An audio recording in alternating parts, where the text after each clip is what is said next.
I have a bit of a complicated relationship with this movie. I actually had to see it a second time to get my full thoughts on it. So, what are my full thoughts? Well, we're going to talk about that right now. And let's just say, I don't think a lot of people are going to like it.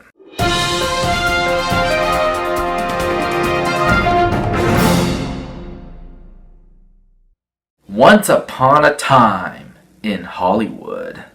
Once Upon a Time in Hollywood is the ninth film directed by Quentin Tarantino, and this one's got a huge cast list, which include, but are not limited to, Leonardo DiCaprio, Brad Pitt, Margot Robbie, Emily Hirsch, Hirsch, Margaret Qualley, Dakota Fanning, Kurt Russell, Al Pacino, Luke Perry, Damian Lewis, Bruce Dern, many others. Yeah, pretty big cast list if you ask me. And I think Burt Reynolds was originally supposed to be in this movie as well. Unfortunately, he passed away before they could shoot his scenes, which is very unfortunate. Rest in peace to him. But yeah, anyway, Once Upon a Time in Hollywood.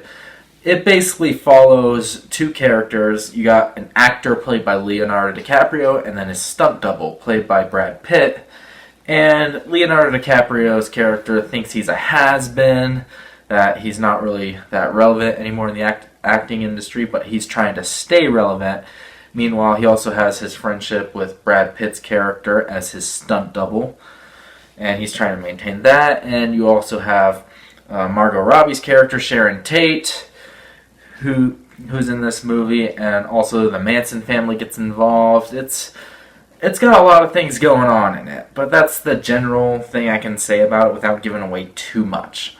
Anyway, let's talk about Once Upon a Time in Hollywood.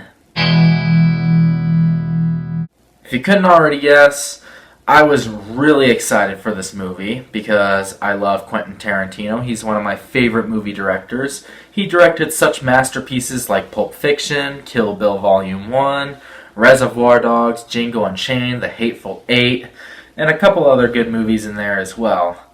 But, Pulp Fiction's arguably one of the greatest movies of all time, and I'm not the only person that would say that. But yeah, I love Quentin Tarantino. I think he's one of the best screenwriters working today as well. His dialogue always keeps me super entertained. And, of course, when you have a big cast like this, like Leonardo DiCaprio, Brad Pitt, Margot Robbie, Al Pacino, Kurt Russell, when you have people like that in your movie, of course I'm going to be really excited for it. So, what did I think about Once Upon a Time in Hollywood? Is it the masterpiece that everyone else seems to think it is? I'll get to that in a little bit, but I will say this. I definitely liked this movie a lot. I thought it was a lot of fun. First of all, the acting performances. I think most of the acting was really good. There are a couple actors that I'll get into later, but for the most part it was really good. Leonardo DiCaprio is probably my favorite in this movie. I thought he was really good. He's definitely Oscar worthy. I could see him getting Oscar consideration once again. He further proves that he's one of the best actors working today. Brad Pitt, I also thought gave a very good performance in this movie. I thought Al Pacino, for the time he was in this movie, was good. Margot Robbie was alright. She's not in the movie as much as you might think she was originally supposed to be, but she was good for the role for what she was given, I feel like. Dakota Fanning was okay. Kurt Russell, I thought, was good for the time he was in the movie. Most of the acting performances are really good, but the standouts are definitely Leo and Brad. I thought they were fantastic. Their chemistry together was great. And not to mention, Leo especially had some really funny lines in this movie. This is one of the funnier Quentin Tarantino movies, which is something I can really appreciate. Quentin Tarantino is not really well known for humor, although he does have humor in his other movies. This movie has some real gut-busting moments, especially one involving Leonardo DiCaprio in a trailer. I was howling with laughter during this scene. Those of you that have seen the movie probably know which scene I'm talking about. And then there's another scene involving Brad Pitt and Bruce Lee that I thought was really funny, and there's a few other moments that were really funny as well. But the main part of this movie that I really liked was anything involving Leo, really. I really liked anything involving Leo. I was invested in his little story. Whenever he was acting for a movie, I thought it was really good. The dialogue was great for his parts. And Brad Pitt as well. I thought the dialogue was really good. Like, this has a great screenplay, for sure. Not one of the best I've seen from Quentin Tarantino, but really good nonetheless. I mean, Quentin Tarantino, you can't really do much wrong when it comes to his screenplays and his writing. And I definitely think it carryovers into this movie. It's definitely one of the better screenplays I've seen this year. And it's pretty much why I really like Quentin Tarantino. He continues to establish himself as one of the best writers in movie history, really, in Hollywood. But yeah, now the first hour or so of this movie, I thought was fantastic. I was really enjoying myself. It mostly focuses on Leo and Brad and their chemistry and like what they're going through. I thought that was really good. And then there's the third act of this movie, which all hell pretty much breaks loose, at least in the last 15, 20 minutes of the movie. I thought that was absolutely great.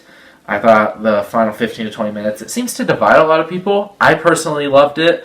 I thought it was fantastic. Yeah, I absolutely love the last 15 to 20 minutes of the movie. There's some good tension in those scenes too.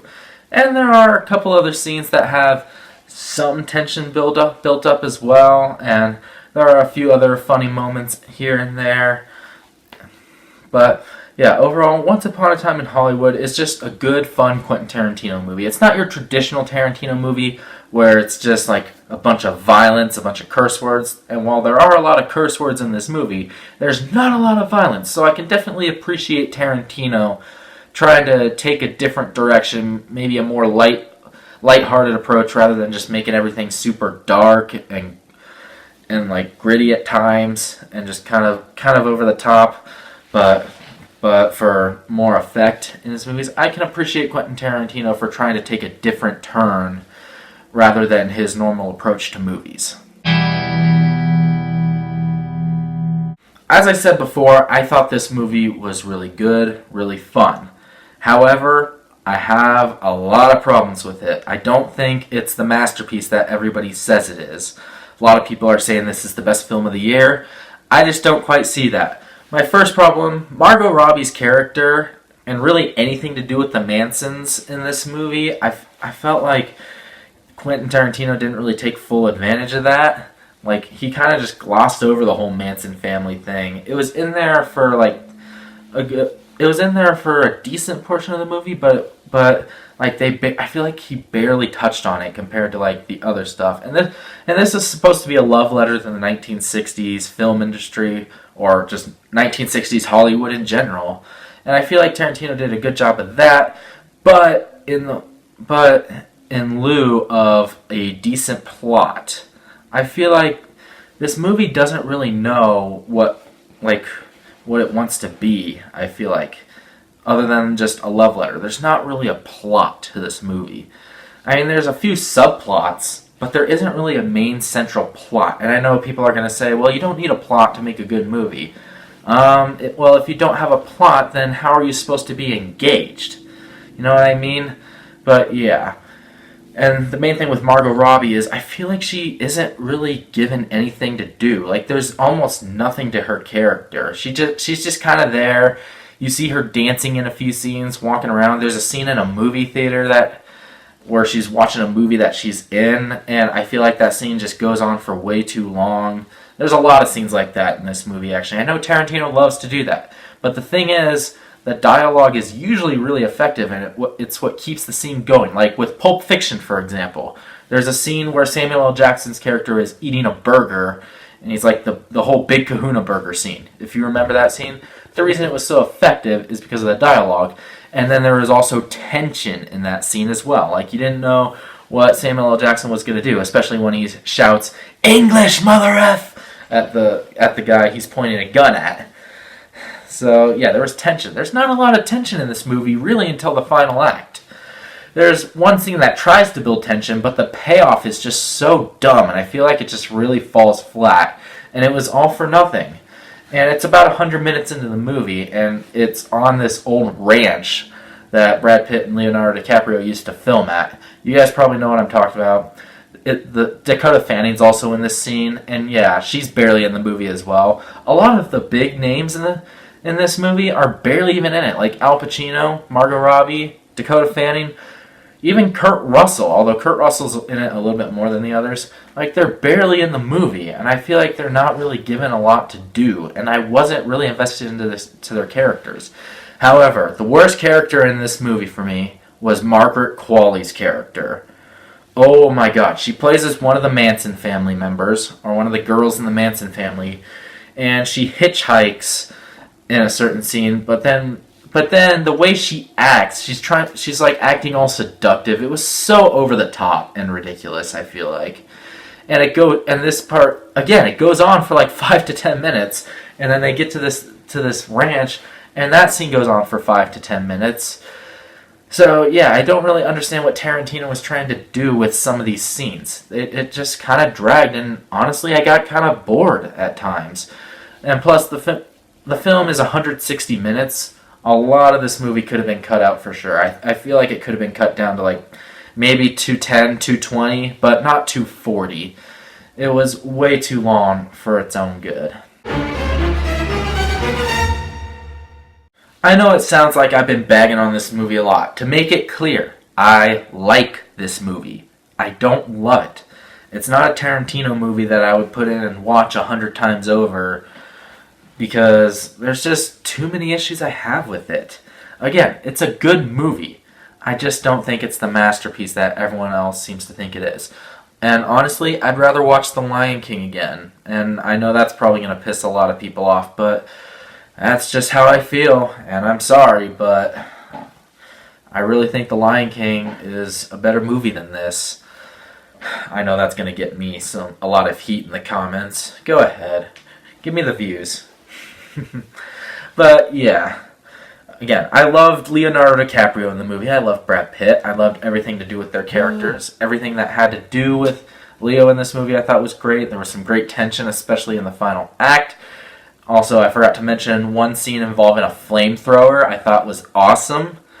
Like, I wish there was more of that in this movie because I thought it was absolutely great. But yeah, I just can't ignore the fact that it's like 20 to 30 minutes too long, and there's way too many scenes that drag on forever. And again, I know Quentin Tarantino likes to do that. The thing is though, when he does do that, it's like there's usually good enough dialogue or something going on to keep me engaged. In this movie, like again, Margot Robbie in the movie theater, I just feel like it dragged on too long and there really wasn't any payout to it. So, yeah, again, despite the problems I have with this movie, I still had a lot of fun. I think it's very funny. I think you should go see it, for sure. But I just don't think it's quite the masterpiece that everybody else seems to think it is. So with that being said, I'm going to give Quentin Tarantino's ninth movie, Once Upon a Time in Hollywood, a 74% certified fresh rating. That is a B+.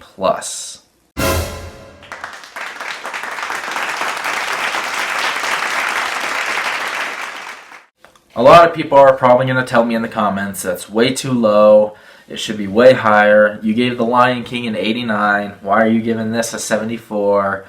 And I can understand where they're coming from, but for me, I just didn't find myself loving this movie. I think it's a little bit overpraised. But nonetheless, I definitely encourage you to go out and see it. I think it's a good, fun movie to go watch with friends. You can definitely get some laughs out of Leonardo DiCaprio, especially that scene in the trailer that I mentioned. There's also an end credit scene. I forgot to mention that. A mid-credit scene that I thought was really funny. So, yeah. Go see this movie. Go have fun with it. But go in with an open mind. I feel like a lot of people give this movie a perfect rating because it's Quentin Tarantino, and they just ignore the problems that this movie has. But I guess more power to them. More power to you if you are one of those people. I just didn't quite think as highly of it. But again, I did like it. So if you have seen Once Upon a Time in Hollywood, what did you think about it? Make sure to let me know down in the comments below what you thought of it. And what's your favorite Quentin Tarantino movie? Mine is Pulp Fiction. It's one of my top 10 favorite movies of all time. I think it's got the greatest screenplay of all time. It's got one of the best supporting performances of all time with Samuel L. Jackson. That's the Quentin Tarantino movie to watch right there, Pulp Fiction. But yeah, let me know down in the comments below what your favorite Quentin Tarantino movie of all time is. And make sure to subscribe to my channel for more content to come in the future. And until my next video, once again, my name is the California Cougar. And always remember to stay California cool. Peace.